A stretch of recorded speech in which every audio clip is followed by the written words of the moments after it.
출애굽기 21장. 내가 백성 앞에 세울 법규는 이러하니라.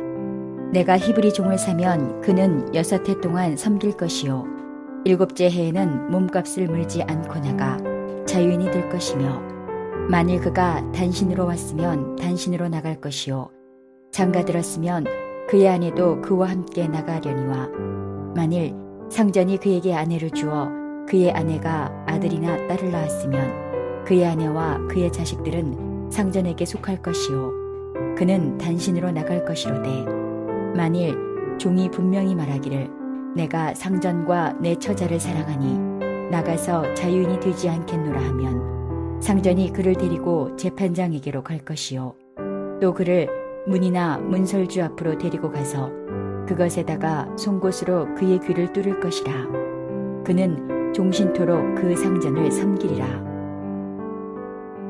사람이 자기의 딸을 여종으로 팔았으면 그는 남종같이 나오지 못할지며, 만일 상전이 그를 기뻐하지 아니하여 상관하지 아니하면 그를 속량하게 할 것이나, 상전이 그 여자를 속인 것이 되었으니 외국인에게는 팔지 못할 것이요, 만일 그를 자기 아들에게 주기로 하였으면 그를 딸같이 대우할 것이요, 만일 상전이 다른 여자에게 장가들지라도 그 여자의 음식과 의복과 동침하는 것은 끊지 말 것이요, 그가 이 3가지를 시행하지 아니하면 여자는 속전을 내지 않고 거저 나가게 할 것이니라. 사람을 쳐 죽인 자는 반드시 죽일 것이나, 만일 사람이 고의적으로 한 것이 아니라 나 하나님이 사람을 그의 손에 넘긴 것이면 내가 그를 위하여 한 곳을 정하리니 그 사람이 그리로 도망할 것이며, 사람이 그의 이웃을 고의로 죽였으면 너는 그를 내 제단에서라도 잡아내려 죽일지니라. 자기 아버지나 어머니를 치는 자는 반드시 죽일지니라. 사람을 납치한 자가 그 사람을 팔았든지 자기 수하에 두었든지 그를 반드시 죽일지니라. 자기의 아버지나 어머니를 저주하는 자는 반드시 죽일지니라. 사람이 서로 싸우다가 하나가 돌이나 주먹으로 그의 상대방을 쳤으나 그가 죽지 않고 자리에 누웠다가 지팡이를 짚고 일어나 걸으면 그를 친 자가 형벌은 면하되 그간의 손해를 배상하고 그가 완치되게 할 것이니라. 사람이 매로 그 남종이나 여종을 쳐서 당장에 죽으면 반드시 형벌을 받으려니와, 그가 하루나 이틀을 연명하면 형벌을 면하리니 그는 상전의 재산임이라. 사람이 서로 싸우다가 임신한 여인을 쳐서 낙태하게 하였으나 다른 해가 없으면 그 남편의 청구대로 반드시 벌금을 내되 재판장의 판결을 따라 낼 것이니라. 그러나 다른 해가 있으면 갚되 생명은 생명으로, 눈은 눈으로, 이는 이로, 손은 손으로, 발은 발로, 된 것은 된 것으로, 상하게 한 것은 상함으로, 때린 것은 때림으로 갚을지니라. 사람이 그 남종의 한 눈이나 여종의 한 눈을 쳐서 상하게 하면 그 눈에 대한 보상으로 그를 놓아줄 것이며, 그 남종의 이나 여종의 이를 쳐서 빠뜨리면 그 이에 대한 보상으로 그를 놓아줄지니라.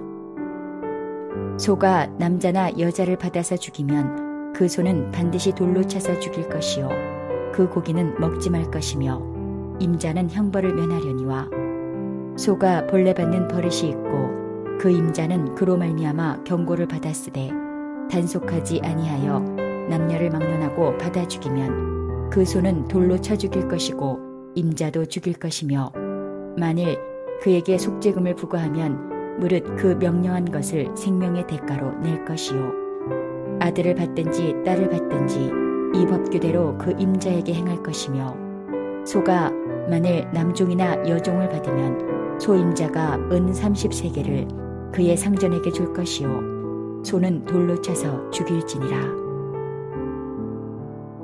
사람이 구덩이를 열어두거나 구덩이를 파고 덮지 아니하므로 소나 나귀가 거기에 빠지면 그 구덩이 주인이 잘 보상하여 짐승의 임자에게 돈을 줄 것이요 죽은 것은 그가 차지할 것이니라.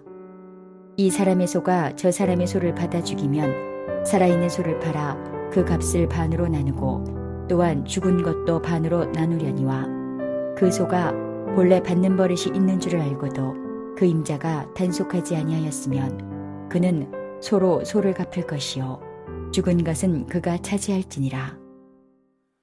안녕하세요. 오늘은 권위와 권위주의란 제목으로 함께 말씀을 나누고자 합니다. 오늘 본문을 보면 십계명이 삶 속에 어떻게 구체적으로 적용될 수 있는가 규정, 법규에 대해서 말씀하고 있습니다. 그 법규 가운데 노예법을 다루고 있는 것이지요. 당시 노예는 주인의 재산이요 소유의 개념이었습니다. 그러나 하나님 나라 원리 안에서는 새로운 해석을 하는 것입니다. 주인은 종을 인격적으로 잘 돌보아 줍니다. 종은 주인에게 충성하지요. 평생 충성하겠다고 귀를 뚫습니다. 어떻게 이것이 가능한가? 여러분은 어떻게 생각하십니까? 그 중심에 권위와 권위주의가 있다고 생각합니다. 요즘은 권위와 권위주의에 대해서 혼합되어 잘못 사용하고 있는 것이지요. 모든 이 세상의 권위, 권세는 하나님께로부터 옵니다. 그것을 인정할 때에 우리는 하나님 말씀에 순종할 수 있고 진정한 권위를 누릴 수 있는 것이지요. 교회의 질서도 사회의 질서도 거기서부터 시작됩니다. 로마서 13장 1절을 보면 이렇게 말씀합니다. 각 사람은 위에 있는 권세들에게 복종하라. 권세는 하나님으로부터 나지 않음이 없나니 모든 권세는 다 하나님께서 정하신 바라.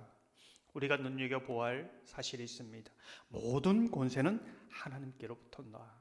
다른 말로 하면 하나님께서 권위를 주셔야 누릴 수 있다는 것이지요. 구약 성경을 보면 다윗은 어린 소년이었지만은 하나님의 권위를 인정하고 바른 관계에 있을 때 그게 말하는 그 속에 권세, 권위를 주었습니다. 어떤 장군보다도 설득력이 있는 말이지요. 사울은 그래서 자신의 칼과 갑옷을 내어주고 가서 싸우라고 하지 않습니까? 어린 소년에게 말입니다. 성도들이 바울이 전하는 말씀에 모두 복종합니다. 왜 그럴까요? 바울이 스펙이 좋아서일까요? 언변이 좋아서일까요? 많이 수고하기 때문일까요? 아닙니다.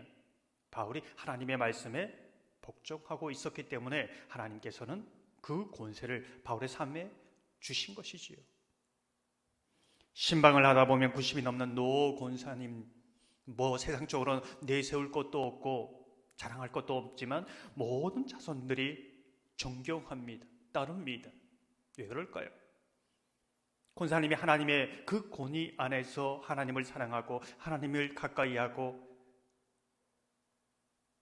자손들을 위하여 늘 기도하며 사랑으로 품는 것이지요. 거기에 권세가 있고 힘이 있는 것입니다. 문제는 권위주의가 문제이지요. 하나님의 권위를 인정하지 않으면서도 권위를 세우려 하는 그러한 모습입니다. 다른 것으로 자신의 권위를 세우려고 하는 것이죠. 가진 것으로 세우려고 합니다. 때로는 자기의 위치로, 직분으로 세우려고 합니다. 때로는 내가 나이가 많다는 것으로 세우려고 하는 것이지요. 그게 권위주의입니다. 권위주의가 공동체 안에 있으면 생명력을 잃는 것이지요.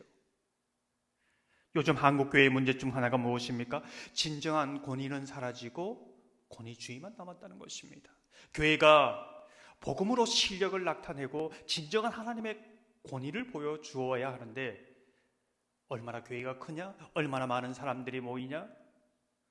얼마나 많은 것을 가지고 있느냐? 그것을 권위로 삼으려고 할 때에 사교부터 외면받는 것입니다. 목사, 장로, 권사 그 직분 그 자체가 권위가 아닙니다. 착각하고 있는 것이지요. 사랑하는 성도 여러분, 우리 안에 진정한 권위가 회복되어지고 권위주의가 사라지고 또 우리 안에 벗어던지는 그러한 은혜의 역사가 있기를 주님의 이름으로 축원합니다.